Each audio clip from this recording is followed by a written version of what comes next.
Hello guys, welcome to Mittal law lectures. हम आज इस वीडियो में बात करेंगे मूट कोर्ट के बारे में कि कौन कौन से वेज में ये यूज़फुल मानी जाती है मूट कोर्ट लॉ के स्टूडेंट्स के लिए। Degree of law is compulsory for advocacy. जो लॉ की डिग्री है ये एडवोकेसी करने के लिए कंपलसरी मानी जाती है। It is a professional course. ये एक प्रोफेशनल कोर्स माना जाता है। Only degree holder of law can practice in courts. जो भी मतलब डिग्री होल्डर है, जिनके पास लॉ की डिग्री है, वही पर्सनस प्रैक्टिस कर सकते हैं कोर्ट्स में। Here it would be appropriate to say it is, यहाँ पे अनदर की जगह वन आएगा। It is one thing to enter into law profession, कि ये एक बात है कि लॉ के प्रोफेशन में एंटर करना। And to get success in it is another thing, कि मतलब इसमें लॉ के प्रोफेशन में सक्सेसफुल होना ये दूसरी बात है। It is not necessary that every person entering in law profession become successful. ये ज़रूरी नहीं है कि जो भी पर्सन लॉ के प्रोफेशन में एंटर करे वो सक्सेसफुल हो। Law profession is not behind in this competitive war. ये जो कॉम्पिटेटिव वॉर्स वगैरह चल रही हैं, कि मतलब कॉम्पिटेटिव एग्जाम्स वगैरह चल रही हैं, तो इनमें लॉ प्रोफेशन भी पीछे नहीं है। Day by days increasing number of advocates has raised a question before law professionals. Day by day मतलब एडवोकेट्स वगैरह इंक्रीज हो रही हैं और क्वेश्चंस वगैरह रेज किए जा रहे हैं लॉ प्रोफेशनल्स के फ्रंट में। क्या तो लॉ प्रोफेशनल से क्वेश्चंस रेज किए जा रहे हैं। Qualities of a good lawyer, कि एक लॉयर है जो, उसके लिए क्वालिटीज़ क्या क्या होनी चाहिए गुड लॉयर बनने के लिए। Knowledge of art of advocacy, कि मतलब एडवोकेसी के बारे में पता होनी चाहिए, नॉलेज होनी चाहिए उसके उसके पास। Having adequate knowledge of laws, laws के बारे में एडिक्वेट नॉलेज होनी चाहिए, प्रॉपर नॉलेज होनी चाहिए। Expertness in preparing format of pleading, तो जो प्लीडिंग के लिए फॉर्मेट वगैरह प्रिपेयर करना होता है उसमें उसकी एक्सपर्टनेस होनी चाहिए, एक्सपर्ट होना चाहिए वो प्लीडिंग के लिए, फॉर्मेट बनाने के लिए। रीजनिंग इक्वालिटी, कि मतलब रीजनिंग कर सके, बोलते हैं हम बहस कर सके कोर्ट में। Able in presentation and arguments, कि मतलब कुछ भी प्रेजेंटेशन करने के लिए एबल होना चाहिए और आर्गूमेंट्स वगैरह करने के लिए। Believe in conducting according to dignity of courts, कि मतलब जो उसका कंडक्ट होना चाहिए गुड लॉयर का, वो कोर्ट की डिग्निटी वगैरह देखकर होना चाहिए, उसके अकॉर्डिंग होना चाहिए, कि वो कोर्ट की रिस्पेक्ट करे, रिस्पेक्टफुल तरीके से बिहेव करे कोर्ट में। All this qualities can not be attend at a time by new advocate और स्टूडेंट ऑफ लॉ। अगर हम बात करें जो ऊपर हमने सारी की सारी क्वालिटीज़ वगैरह पढ़ी हैं, ये कि सारी सारी क्वालिटीज़ जो हैं ये एक ही टाइम पे बाय न्यू एडवोकेट, नए एडवोकेट्स या जो लॉ का स्टूडेंट है उसके अंदर एक ही टाइम पे सारी की सारी क्वालिटीज़ नहीं आ सकती। Continuous efforts are necessary for it, लगातार एफर्ट्स करने पड़ेंगे तो मतलब ये क्वालिटीज़ उसके अंदर आ सकती हैं गुड लॉयर बनने के लिए। Moot court is a medium of this practice, जो मूट कोर्ट है एक अच्छा मीडियम है, एक अच्छा वे है इसकी प्रैक्टिस करने के लिए। By moot court students are taught art of advocacy. अगर हम बात करें जो बाय मूट कोर्ट की, मतलब मूट कोर्ट से हेल्प मिलती है स्टूडेंट्स को, ताकि वो जो एडवोकेसी का आर्ट है वो सीख सकें, तौर तरीके। Moot court is an imaginary court, जो मूट कोर्ट है वो एक इमेजिनरी कोर्ट होती है। In it some student collectively run the proceedings of the court. तो जो मूट कोर्ट है इसमें इमेजिनरी मतलब रोल्स वगैरह बनाए जाते हैं, कोई एडवोकेट बनता है, कोई विटनेस बनता है, कोई जज बनता है, तो मतलब सारे के सारे मिलकर प्रोसीडिंग्स वगैरह चलाते हैं कोर्ट की। Some students plays role of advocate, some plays role of judicial officers, witness etcetera. तो कोई एडवोकेट्स के रोल प्ले करता है, कोई जुडिशियल ऑफिसर्स के, कोई विटनेस एक्सेट्रा बनता है। Moot courts are generally organised in law colleges. Sometimes visit of real courts is also done. तो जो मूट कोर्ट्स हैं ये जनरली कॉलेजेस में, लॉ कॉलेजेस में ऑर्गेनाइज करवाई जाती हैं, और कई बार रियल कोर्ट्स में विजिट भी करवाया जाता है कॉलेजेस की तरफ से स्टूडेंट्स को, जो लॉ के स्टूडेंट्स होते हैं उनके लिए। The following are being practised in moot courts, तो जो ये बताया गया है ये मूट कोर्ट्स में इन बातों की प्रैक्टिस की जाती है।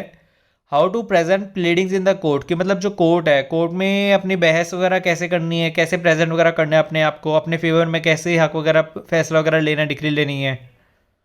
How pleading is to be prepared, कि मतलब जो भी बातें वगैरह कोर्ट में कहनी है, जो भी मतलब केस वगैरह लड़ना है उसके लिए जो मतलब प्रेपरेशन कैसे करनी है। Which and any applications can be submitted in the court during proceedings, कोई भी मतलब जो भी कोई मतलब एप्लीकेशन जो सबमिट करवानी होती है कोर्ट के अंदर प्रोसीडिंग्स के टाइम पे, वो कौन कौन सी एप्लीकेशन सबमिट करवानी होती है। How the argument should be done, मतलब आर्गूमेंट्स वगैरह कैसे किए जाने चाहिए। How examination in cheap and cross examination is done, कि मतलब एग्जामिनेशन कैसे की जाती है और क्रॉस एग्जामिनेशन कैसे की जाती है। How to be behaved with parties and witnesses, तो मतलब पार्टीज के साथ और विटनेसेस के साथ कैसे बिहेवियर रहना चाहिए। How to address the court, कि मतलब कोर्ट को मतलब कैसे रिस्पेक्ट करनी चाहिए, कोर्ट में अपना कंडक्ट कैसे रखना चाहिए। How to maintain the dignity of the court, कि मतलब कोर्ट की डिग्निटी को कैसे मेंटेन करके रखना है। अब हम बात करेंगे इंपॉर्टेंस क्या है मूड कोर्ट की। The above description it self shows importance of the moot court, तो जो हमने ऊपर डिस्क्रिप्शन पढ़ाई है उसमें अपने आप ही मूड कोर्ट की इंपॉर्टेंस शो होती है। The following are the importance of the moot courts for the students. Moot court is organised for a decided cases, जो मूड कोर्ट है ऑर्गेनाइज की जाती है डिसाइडेड केसेस के लिए। So students becomes aware about the facts judgement etcetera of the cases, तो मतलब ताकि जो स्टूडेंट्स हैं वो अवेयर हो सकें कि मतलब फैक्ट्स और जजमेंट क्या होंगे केसेस के। Students becomes aware about the fact during the trial, तो जो स्टूडेंट्स हैं वो मतलब अवेयर हो जाएंगे कि मतलब जो ट्रायल वगैरह चल रहा है उसके फैक्ट्स वगैरह क्या है। Which questions can be raise, की क्वेश्चंस कौन कौन से रेज करने चाहिए। Which disputed conditions can exist, कि कौन कौन से डिस्प्यूटेड जो कंडीशंस है एग्जिस्ट है अब तक, how they can be solved, तो जो डिस्प्यूटेड कंडीशंस हैं उनको कैसे सॉल्व किया जा सकता है डिस्प्यूटेड मैटर्स को। How the satisfaction of the court is done, कि मतलब जो कोर्ट की सेटिस्फैक्शन है ये कैसे की जा सकती है। Students learn technique of main examination and cross examination of witnesses, तो जो स्टूडेंट्स हैं वो ये सीखते हैं कि टेक्निक सीखते हैं कि जो मेन एग्जामिनेशन कैसे करनी होती है विटनेस की, या क्रॉस एग्जामिनेशन कैसे करनी होती है विटनेस की। Students knows properly about the judicial procedure, तो जो स्टूडेंट्स हैं इनको मूड कोर्ट से पता चलता है कि मतलब प्रॉपरली जुडिशियल प्रोसीजर क्या होता है। Many times moot court is organised before a real judicial officer, कई बार क्या होता है जो मूड कोर्ट होती है ऑर्गेनाइज की जाती है रियल जुडिशियल ऑफिसर के सामने। And he tells about the faults of the procedures, तो मतलब जो रियल जुडिशियल ऑफिसर होते हैं वो मतलब फॉल्ट्स वगैरह बताते हैं जो प्रोसीजर वगैरह के हैं। The hesitation of the students removes and it creates confidence in students to practise, तो जो स्टूडेंट्स की हेजिटेशन होती है वो रिमूव होती है। And it creates confidence in students to practise, तो मतलब जो स्टूडेंट्स होते हैं उनमें कॉन्फिडेंस वगैरह आता है प्रैक्टिस करने के लिए। अब हम बात करेंगे केस के बारे में। Abhay Prakash Sahay versus high court Patna.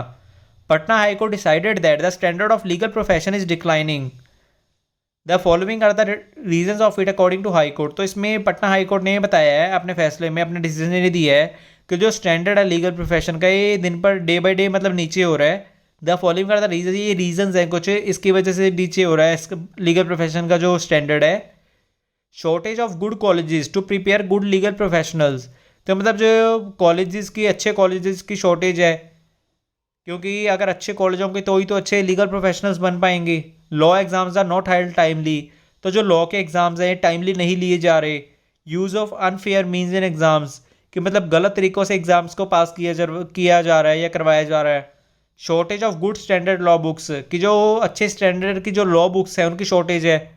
Shortage of highly educated and trained teachers, तो मतलब हाईली एजुकेटेड और ट्रेंड टीचर की शॉर्टेज वगैरह चल रही है। So the court said that to stop the declining standard of legal profession, तो जो कोर्ट है हाई कोर्ट है पटना हाई कोर्ट, उन्होंने ये बताया है कि जो डिक्लाइनिंग स्टैंडर्ड है मतलब नीचे जा रहा है लॉ का प्रोफेशन का स्टैंडर्ड, इसको रोकने के लिए legal education should be introduced with some changes, तो जो लीगल एजुकेशन है इसको इंट्रोड्यूस करना चाहिए कुछ चेंजेस करके। New law schools and colleges must be open and there must be good teachers and logicians, तो मतलब नए स्कूल्स लॉ स्कूल्स या कॉलेजेस वगैरह ओपन करने चाहिए जिसमें मतलब अच्छे टीचर गुड टीचर्स और गुड मतलब लॉजिकली पढ़ाने वाले टीचर्स होने चाहिए।